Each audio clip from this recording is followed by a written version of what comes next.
Hey, roupa. Seguinte, acabei de filmar o vídeo onde eu testei esses meus produtos de olhos e tal, maquiagem para olho que eu tenho, que eu gosto tanto. E agora eu pensei em tirar a minha maquiagem. Na realidade é desarrume-se comigo. Essa é a ideia desse vídeo. 3, go. Então eu pensei, enquanto eu lavo o rosto e as mãos e tiro isso tudo aqui, eu vou responder uma pergunta que me fizeram. A pergunta é: como foi a minha jornada como professora, para me tornar professora, é assim que eu entendi, pelo menos, para me tornar professora aqui na Suécia. Eu sou professora formada aqui na Suécia. No Brasil, eu era formada quer dizer, eu sou formada, né, em publicidade e propaganda. Eu vim para a Suécia com 21 anos recém-feitos, né? E aí eu vou começar a lavar a mão, tá? E aí eu procurei trabalho na minha área, eu achei que ia ser fácil assim, de eu começar a trabalhar na minha área, mas não foi fácil, nada nessa vida é fácil. E aí nossa, tá uma meleca isso aqui, gente. Então eu fui arranjando trabalhos, assim, trabalhei como garçonete, trabalhei em vários lugares. Isso daria uma série de vídeos, só os trabalhos que eu fiz, assim. Eu pensei assim, não, se eu tiver um diploma daqui, vai ser mais fácil. E só com bacharelado, talvez não seja muita coisa. Então eu vou fazer uma pós-graduação. E eu comecei com uma pós-graduação uma pós em marketing. E aí foi legal e tal, eu fiz essa pós. Bom, aconteceu muita coisa simultaneamente comigo, não foi assim tão simples que eu só comecei a estudar, né, enfim. Mas eu continuei sem conseguir trabalho. E aqui é como se fosse um FIES, um empréstimo que você faz do governo para estudar, só que no caso o estudo é gratuito. O que você empresta dinheiro é para você viver de FIES, ou seja, para você ter dinheiro para comer, para pagar aluguel, enquanto você está estudando. Isso chama CSN, tá? É uma autoridade aqui na Suécia, como se fosse um banco só de empréstimo para estudantes. Eu comecei a receber CSN e emprestar dinheiro, né? E como era a única renda que eu tinha, assim, fixa, o resto era vários bicos e várias coisas que eu fazia, assim, eu não queria parar de estudar, até porque eu gosto de estudar também. Aí eu comecei a fazer um mestrado.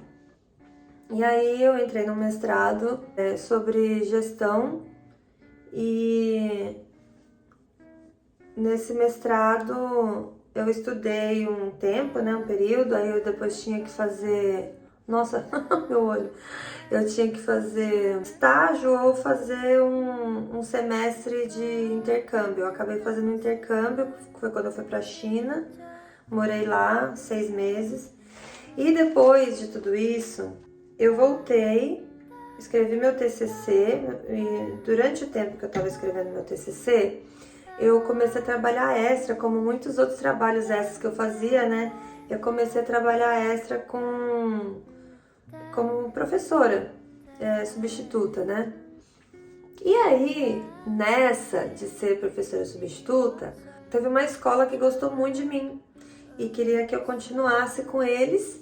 E aí eu falei que sim, até porque eu ia acabar de estudar e o mestrado ia fazer o quê? Eu tinha que fazer um doutorado, só se fosse outro mestrado, porque eu ainda continuava sem emprego fixo, né? Então eles me ofereceram um emprego fixo. E aí eu achei muito bom, apesar de eu não ser formada, né, em pedagogia. Aí eu comecei a trabalhar com isso. E daí depois que eu consegui esse primeiro trabalho, foi mais fácil de eu conseguir os outros trabalhos, porque daí eu tive uma carta de recomendação dessa diretora, que ela gostava, assim, do meu trabalho e tal. E aí eu fui conseguindo outros trabalhos dentro de escola. Se eu tô brilhante assim é porque esse negócio que eu passo no rosto é óleo, tá, gente? Acabou que foi enganchando, assim, de uma escola para outra sem parar. E uma das profissões que tá muito em falta aqui é professor. Então, o governo dá vários incentivos assim para você estudar pedagogia. Desses incentivos é você poder combinar o trabalho com, eles chamam de legitimação. Você como professor, assim como, por exemplo, um médico que tem que ter, não basta ter estudado medicina, você tem que tirar, ai, tá doendo meu olho, a CRM, não é? Pois é, tem como se fosse uma CRM do professor. Então não basta você estudar pedagogia, você tem que tirar essa legitimação, que eles chamam de legitimação. Ah, meu olho. E aí, se eu tô trabalhando como professora, sem ser formada em pedagogia, obviamente eu não sou legitimada. Então, para eu poder ser legitimada, primeiramente eu tenho que estudar pedagogia e depois dar entrada no pedido para legitimação. E aí foi isso que eu fiz. Como o governo dá esse incentivo, porque tem pouquíssimos professores, e os professores que tem muitas vezes estão trabalhando como eu estava, sem ter estudado pedagogia. Então eu comecei a estudar à distância, que basicamente você não consegue fazer um programa, um curso inteiro à distância aqui na Suécia. Você consegue fazer algumas matérias, né? Que eles chamam de cursos, seriam matérias, mas você não faz o curso completo. Neste caso, sim, tem alguns pré-requisitos. Você já tem que ter curso superior e numa área, numa matéria que seja relevante para a escola, né? Tipo, eu tinha artes plásticas, no caso, eles contaram como artes plásticas a publicidade. Eu fiz vários outros cursos aqui também, de história da arte, cor, fotografia, eu estudei várias coisas.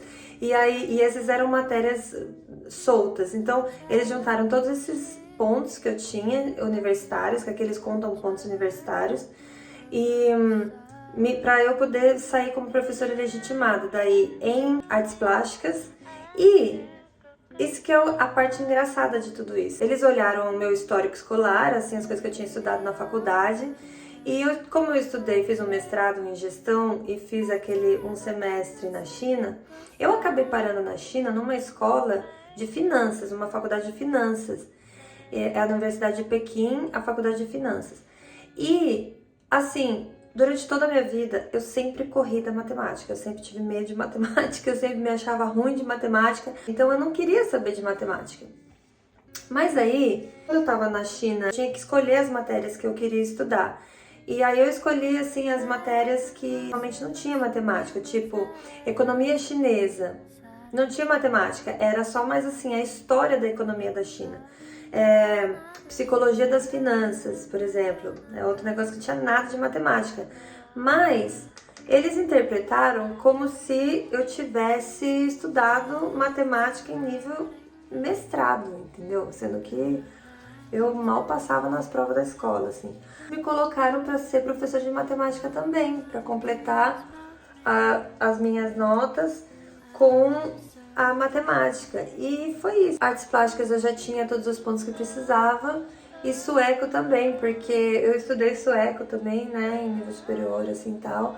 Então acabou contando o nível de sueco também. Aí eu estudei por 3 anos, na verdade, eu fiz um intensivão assim, que eu trabalhava e estudava, e eu completei, na verdade, né, os meus pontos universitários para conseguir ter os pontos universitários necessários para tirar o diploma bacharel licenciatura em pedagogia, e depois para poder fazer a legitimação. E foi assim, eu estudei um tempão, trabalhei ao mesmo tempo, e daí eu terminei a faculdade, apliquei para legitimação, fui concedida, né, legitimação e tal. E é isso, e hoje eu tenho legitimação em matemática e sueco e português também, e artes plásticas. Aula de português eu já dei alguma vez, assim, normalmente para quem tem o português em casa, né? Mas não dou mais aula disso, porque não tem muitos alunos, assim. Eu já dei aula de artes plásticas para todas as séries. Eu dou aula de matemática, eu sou legitimada até a 6ª série. E sueco também sou legitimada até a 6ª série. Mas já dei aula para adultos também, isso eu já falei no meu primeiro vídeo. E alfabetização, assim, né, no geral. E é isso, assim, bem resumidamente, essa é a história da minha vida de professor aqui na Suécia. Eu costumo dizer que não fui eu que escolhi ser professora, foi a profissão professor que me escolheu. Especialmente professor de matemática, e isso é muito da hora para qualquer pessoa que me conheça, porque eu sempre fui aquela pessoa que fugia de matemática, tinha dificuldade com matemática, não gostava de matemática, e hoje é a minha matéria preferida, que eu mais gosto da aula e que eu entendo melhor os alunos que têm essa dificuldade que eu tinha, porque eu não tenho essa habilidade que alguns alunos têm de entender a matemática, porque a matemática é um negócio abstrato. E algumas crianças têm essa capacidade assim de entender a matemática facilmente, mas a maioria não tem. E eu fazia parte dessa maioria, tive pouca paciência, digamos assim, ou didática das minhas professoras de matemática, devo admitir.